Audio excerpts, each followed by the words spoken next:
जब आपने खेलने का तरीका चेंज करना था तो आपको कुछ प्लेयर चाहिए तो आपको ऐसा ही रॉ टैलेंट ही ढूंढना पड़ना था जिनकी कुछ ज्यादा परफॉर्मेंसेस डोमेस्टिक क्रिकेट में या पीएसएल।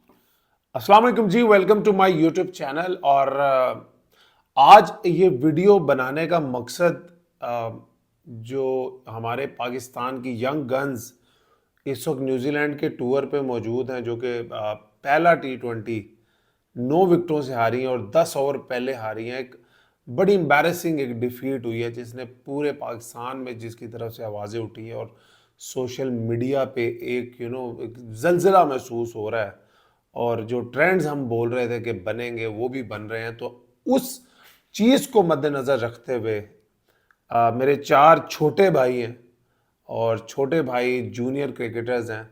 उनको एक बड़े भाई होने के नाते और एक थोड़ा सीनियर क्रिकेटर होने के नाते एक भाइयों वाला मशवरा दे रहा हूँ। अगर ये वीडियो उन तक पहुँच जाए तो आई होप उसका कोई उनको फ़ायदा हो जाए। वो प्लेयर है मोहम्मद हारिस, हसन नवाज, अब्दुल सदमद और इरफान न्याजी। बड़ा कुछ दिनों से हम देख रहे हैं जी, मॉडर्न डे क्रिकेट खेलेंगे, अटैकिंग क्रिकेट खेलेंगे। Captain vice captain Islamabad United से हैं दोनों, तो हमें कहीं ना कहीं वो इस्लामाबाद यूनाइटेड की ब्रांड ऑफ क्रिकेट देखने को मिलेगी। किसी का स्टेबल बैटिंग ऑर्डर नहीं होगा, टीम के लिए खेला जाएगा। लेकिन एक बात आपको मैं बता दूं, इंटेंट एक अलग चीज है और स्किल, अगर आप अग्रेसिव और फेयरलेस इंटेंट लाना चाहते हैं उसके लिए आपको पास उस तरह की स्किल होनी चाहिए। जब इस्लामाबाद यूनाइटेड ये इंटेंट लेकर आता है ना, तो उनके पास जो टॉप 3 के बैटर्स होते हैं वो एलेक्स हेल्स होते हैं, कॉलिन मनरो होते हैं, कभी कोई ओवरसीज, उनके टॉप 3 हमेशा ओवरसीज क्वालिटी प्लेयर्स होते हैं। तो अगर वो उस इंटेंट से खेलते हैं ना, तो उनके पास उस इंटेंट से खेलने की स्किल भी है।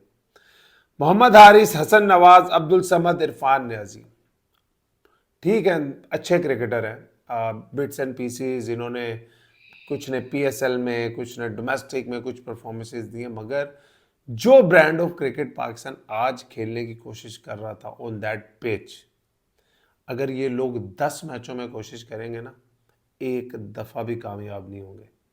तो मेरे भाई, मैं आप लोगों को मशवरा दे रहा हूं कि शुरू में करियर के स्टार्ट में मैंने भी ये गलतियां की थी। करियर के स्टार्ट में कहीं ना कहीं पहले थोड़ा अपना सोचो, थोड़ी बोले लो, थोड़ा कंडीशन से अपने आप को एडजस्ट करो, पिच से अपने आप को एडजस्ट करो। अगर ये मैं चारों बैट्समैनों की बात कर लूं, इन चारों के पास छक्का मारने की एबिलिटी है, मगर इन चारों के पास वो एबिलिटी नहीं है जो आप मॉडर्न डे जैसे बटलर टाइप, जैसन रॉय टाइप या एलेक्स हेल्स टाइप या मनरो टाइप, जो जाते हैं और पहली गेंद से अटैक करते हैं और दे डोंट केयर 12 गेंदों पे कोई 30 करके आएगा, 35 करके आएगा। ये प्लेयर सारे के सारे ये कोशिश करेंगे तो मोर ओपन देन नॉट ये फेल होंगे। तो कैरियर के स्टार्ट में एक बड़े भाई की तरह भाई मोहम्मद हारिस आपको मशवरा दे रहा हूं कि थोड़ा सा भाई टाइम लिया करो, थोड़ा सा बल्ले पे मार के शुरू के 1-2 ओवर भागा करो, थोड़ा ब्लड फ्लो में आता है, थोड़ा दिमाग बेहतर चलता है, 2-3 बॉलें डॉट होती हैं। उसके बाद फिर शुरू में कोशिश करो कि भाई अपने करियर के पहले 10-12 मैचों में 2-3 50 लगा लो। ये जो आज आपको कोचिंग स्टाफ की तरफ से बैकिंग मिल रही है, आपको कोच की तरफ से, कैप्टन की तरफ से, पीसीबी की तरफ से, आप भी मैं यही हो, मैं भी यही हूं। आप 4 से 5 मैच इस तरह के अगर खेल गए, जिस तरह का मैच आप लोग आज खेले हो, आप दूर दूर तक कभी इंटरनेशनल क्रिकेट में नजर नहीं आओगे। और अगर आपको कोई आके कह रहा है, मैनेजमेंट में भी, टीम मैनेजमेंट में भी, कोच भी, कैप्टन भी, this is the way we want to play, doesn't matter, अगले मैच में जाओ फिर मारो, अगले मैच में जाओ फिर मारो। भाई 2 से 3 मैच आप लोग एक मैच में खेले हो, आपने देखा है सोशल मीडिया पे क्या भोपाल मचा है। आज जब मैंने सोशल मीडिया खोला, मैंने जब ट्विटर खोला, अगर कोई 100 स्टोरीज आती थी ना, उन 100 में से 90 में बाबर आजम या रिजवान की कोई ना कोई बैटिंग लगी होती थी।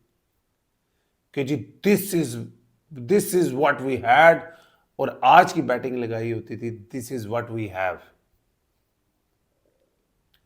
तो भाई बाबर और रिजवान ही हमारे ओपनर थे जब आप 2021 में हारे, 22 में हारे, आप अमेरिका से हारे, आप आयरलैंड से हारे, आप क्या कहते हैं जिम्बाब्वे से हारे, आप पहले राउंड में बाहर हुए, बहुत आईसीसी इवेंट मिले, और वैसे भी अगर even if they will make a come back, फिर भी कोई फर्क नहीं पड़ता, वो टीम में नहीं है तो नए लड़कों को अपॉर्चुनिटी मिल रही है। लेकिन हसन नवाज को एक मशवरा दूंगा कि भाई तुझे पाकिस्तानी कोई यहाँ पे बोल रहा है तो पाकिस्तानी गुप्टल है, पाकिस्तानी कुछ है, I know you are exceptionally talented in terms of T20 cricket, लेकिन अगर आप इन चार में से तीन प्लेयरों को देखते हैं ना, हसन नवाज को, अब्दुल समद को, इरफान नियाजी को, इनका कोई इतना एक्सपीरियंस नहीं है, उनकी कोई पीएसएल में परफॉर्मेंस नहीं है। उसकी वजह यह है, ये मैं अपनी आवाम को बता रहा हूं कि क्योंकि हमारे पिछले 5-6 साल में जो T20 क्रिकेट में जो हमारे आइडल्स रहे हैं, जो हमारे रोल मॉडल्स हमारे क्रिकेटर्स के रहे हैं, वो बाबर आजम, रिजवान रहे हैं। इसकी वजह से जो पिछले 4-5 सालों में जो हमारे टॉप परफॉर्मर पीएसएल में हैं या नेशनल T20 या डोमेस्टिक क्रिकेट में है, वो उसी तरह के प्लेयर हैं जो उसी तरीके से खेलते हैं। तो जब आपने खेलने का तरीका चेंज करना था तो आपको कुछ प्लेयर चाहिए तो आपको ऐसा ही रॉ टैलेंट ही ढूंढना पड़ना था जिनकी कुछ ज्यादा परफॉर्मेंसेस डोमेस्टिक क्रिकेट में या पीएसएल में नहीं होंगी, लेकिन आपको उस तरह के प्लेयर ढूंढ के उनको मौके देने पड़ेंगे। लेकिन अगर इन प्लेयरों को एक मशवरा दे रहा हूं, अगर कोई आपको कोच या आपको कोई पीसीबी से बैकिंग कर रहा है कि हम आपको अगले 10 मैच खिलाएंगे, आप इसी तरह जाके खेलें, नहीं खिलाएंगे आपको। बहुत बर्दाश्त कर लिया, किसी प्लेयर को बहुत ज्यादा एक्सेप्शनल बैकिंग मिल गई तो ये न्यूजीलैंड की सीरीज मिल जाएगी। तो भाई कुछ ना कुछ अपने लिए सोचो। जब आप सारे इस तरह के प्लेयर हो, जब जाओ पिच को एसेस करो, कंडीशन को एसेस करो। न्यूजीलैंड में इसी तरह की पिच होती है, समटाइम 120 भी नहीं होता, नेक्स्ट डे 220 भी हो जाता। तो एटलीस्ट गो आउट देयर, पहले पिच को एसेस करो। आप लोग तो सारे इस तरह के प्लेयर हो ना कि जब सेट हो जाओगे आप लोग जब चाहो छक्का मार सकते हो, तो at least give your self time. ये चीज ना सोचना कि कोच ने कहा है या किसी ने कहा है कि go out there and attack from the first ball, ये आप लोगों की बस की बात नहीं है। इतनी स्किल पाकिस्तान के बैट्समैनों के पास नहीं है। आप लोगों को सिर्फ इसलिए चूज किया गया। और मुझे एक और चीज समझ नहीं आ रही, ये सारे प्लेयर अभी स्ट्राइक फोर्स जो कैंप लगा हुआ था पावर हिटिंग का, ये सारे उधर से आ रहे हैं। और आज अगर आप सारों ने एक चीज नोट की हो ना, ये सारों की लेफ्ट लेग क्लियर थी। चाहे वो नियाजी आउट हुए हैं, चाहे वो हारिस आउट हो रहे हैं, चाहे वो हसन नवाज आउट हो रहे हैं, तो नए बॉल से खेल रहे हैं और लेफ्ट लेग को क्लियर करके खेल रहे हैं। ओ भाई, नया बॉल सामने आके खेला जाता है, लेफ्ट लेग क्लियर की जाती है 10, 15, 14 ओवरों के बाद। अब रजाक भाई से कोचिंग लेके आ रहे हैं, मुझे नहीं पता उन्होंने उनको ये बताया है, बिकॉज वो इसी तरह के खेलते थे। मगर मैंने पहले भी बात की थी, ये पावर हिटिंग कैंप्स से कुछ नहीं होना। You need to find cricketers who are natural strikers of the ball. जो मैंने एक यासिर खान की बात की थी, एक मोहम्मद फैजान की बात की थी, हैदर अली की बात की थी, ख्वाजा नाफी की बात की थी, इवन हसन नवाज की बात की थी कि ये लोग natural hitter of the ball and they don't have to clear their leg to hit it out the ground. तो ये इस तरह के प्लेयर हमें ढूंढने की जरूरत है, ना कि हमें कोई पावर हिटर बनाने की जरूरत है कि जो लेफ्ट लेग क्लियर करे। वो भाई बैट्समैनों की हिटिंग डिफरेंट होती है, वो लेफ्ट लेग क्लियर करके मारने वाले बैट्समैन वो 14-15 ओवरों के बाद आते हैं। तो सबसे ज्यादा जो डिसअपॉइंटेड मैं हुआ था आज इन तीनों के डिसमिसल देख के, कि सीमी पिच था, बाउंस हो रहा था, स्विंग हो रहा था, और तीनों जो आउट हुए हैं वो बॉल के सामने आके आउट नहीं हुए। उनकी जो लेफ्ट लेग थी वो लेग साइड पे थी और यूं ओपन होके आउट हुए। ये लेफ्ट लेग आप तब क्लियर करते हैं जब आपने कोई स्लॉग करना होता है।